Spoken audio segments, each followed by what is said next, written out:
एक है मैग्मा, ठीक, मैग्मा। दूसरा है उसका उद्गार या इरप्शन, ठीक, उद्गार होना। और तीसरा है ठंडा होकर रॉक बनना।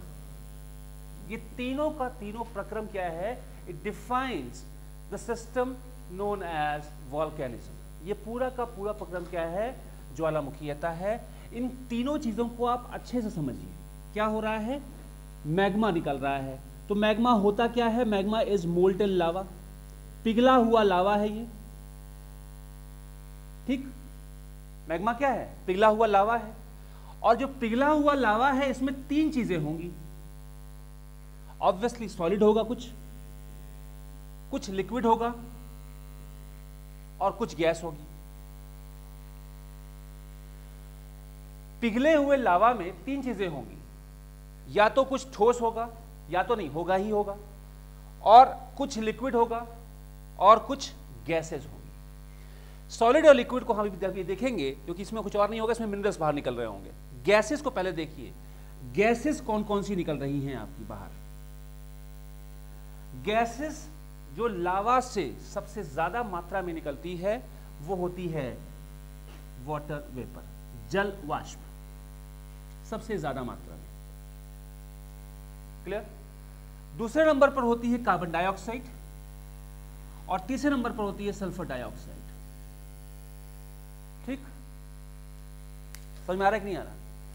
थोड़ा सा पीछे जाएंगे हम बात करेंगे पैलियो क्लाइमेटोलॉजी की, पूरा जलवायु विज्ञान की बात हम करेंगे यहीं से। इसको यहीं रोक लीजिएगा और थोड़ा सा अपने आप को पीछे ले जाइएगा, रिवर्स कर लीजिएगा। पैलियो क्लाइमेटोलॉजी की हम बात करेंगे, पूरा जलवायु विज्ञान की बात हम करेंगे। तो जब हमारी क्लास पहली शुरुआत हुई थी, जब मैंने आपको ब्रह्मांड के बारे में बताया था, तो मैंने आपको बताया था ये बात कि शुरुआत में पृथ्वी का निर्माण एक क्या हुआ था? एक बिग बैंग के द्वारा हुआ था। और ये कुछ और नहीं थी, ये एक नेबुला थी। नेबुला का मतलब होता है गैस का पिंड। Got it? गैस के पिंड को क्या बोलते हैं? नेबुला। जब ये अलग हुआ है, तो जब ये पृथ्वी, जब ये बिग बैंग से अलग हुआ है, बिग बैंग के फिनोमिना से, तो जब सूर्य से अलग हुआ है, तो सूर्य में तो अपने आप एक अपनी क्रियाएं चल रही थी, विच इज नोन एज नाभिकीय संलयन, न्यूक्लियर फ्यूजन। न्यूक्लियर फ्यूजन की वजह से यहां का फ्यूल तो लगातार बरकरार था, लेकिन ये यहां से अलग हो गया है, राइट। और जब पृथ्वी हमारी यहां से अलग हो चुकी है सन से, तो यहां पर जो नाभिकीय संलयन की क्रियाएं होती हैं अब वो होनी बंद हो गई हैं। Got it? तो मेरा नहीं आ रहा है। लेकिन जो गैसें यहां पर थी, प्राइमरी गैस कौन कौन सी? हाइड्रोजन एंड हीलियम, ये हमारी प्राथमिक गैसें हैं। ये अभी भी यहां पर हैं। कहां पर? पृथ्वी पर। समझ में आ रहा नहीं आ रहा है? तो अब हुआ क्या, जब ये यहां से जब आप किसी गर्म चीज से कुछ हिस्सा बाहर निकाल के आप रख देंगे, तो धीरे धीरे क्या होगा? वो ठंडा होना शुरू होगा। समझ में आ रहा नहीं आ रहा है? तो ये क्या हुआ? ये धीरे धीरे ठंडा होना शुरू हुआ।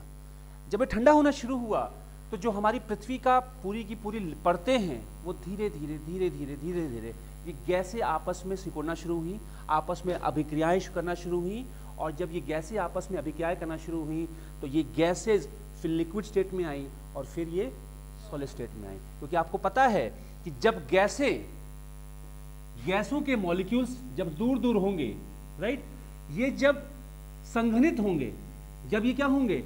कंडेंस होंगे, पास में आएंगे, तब ये क्या बनाएंगे? ये they will form liquid, and when liquid is changed they will form solid. ये बेसिक है, इतना ज्यादा डिटेल में मत जाइएगा, इसमें सिर्फ बेसिक बता रहे हैं आपको, थोड़ा सा विज्ञान के इसमें लेके आ रहे हैं आपको कि क्या हो क्या रहा, होने क्या जा रहा है अभी। तो हुआ क्या? आपने ये देखा,